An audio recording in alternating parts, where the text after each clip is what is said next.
भगवान बुद्ध और उनका धम्म। तथागत भगवान बुद्ध का कुल। ईसा पूर्व 6ठी शताब्दी में उत्तर भारत सर्वप्रभुत्व संपन्न एक राज्य न था।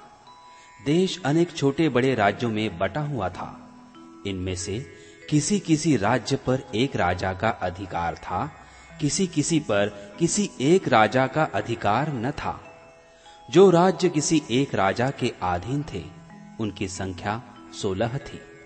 उनके नाम थे अंग, मगध, काशी, कोसल, वज्जी, मल्ल, चेदी, वत्स, कुरु, पंचाल, मत्स्य, सौरसेन, अश्मक, अवंती, गंधार तथा कंबोज।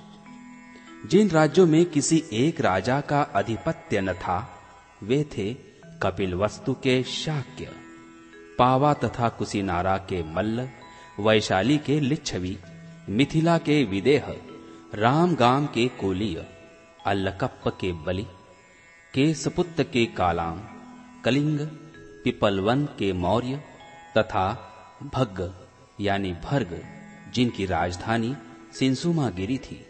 जिन राज्यों पर किसी एक राजा का अधिकार था, वे जनपद कहलाते थे, और जिन राज्यों पर किसी एक राजा का अधिकार न था, वे संघ या गण कहलाते थे।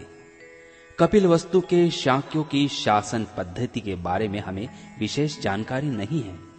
हम नहीं जानते कि वहां प्रजातंत्र था अथवा कुछ लोगों का शासन था। इतनी बात हम निश्चय पूर्वक कह सकते हैं कि शाक्यों के जनतंत्र में कई राज परिवार थे और वे एक दूसरे के बाद क्रमशः शासन करते थे। राज परिवार का मुखिया राजा कहलाता था। सिद्धार्थ गौतम के जन्म के समय शुद्धोधन की राजा बनने की बारी थी। शाक्य राज्य भारत के उत्तर पूर्व कोने में था। वह एक स्वतंत्र राज्य था, लेकिन आगे चलकर कौशल नरेश ने इसे अपने शासन क्षेत्र में शामिल कर लिया था। इस अधिराज्य के प्रभाव क्षेत्र में रहने का परिणाम यह था कि कौशल नरेश की स्वीकृति के बिना शाक्य राज्य स्वतंत्र रीति से अपने कुछ राजकीय अधिकारों का उपयोग न कर सकता था। उस समय के राज्यों में कौशल एक शक्तिशाली राज्य था। मगध राज्य भी ऐसा ही था। कौशल नरेश प्रसेनजीत और मगध नरेश बिंबिसार सिद्धार्थ गौतम के समकालीन थे।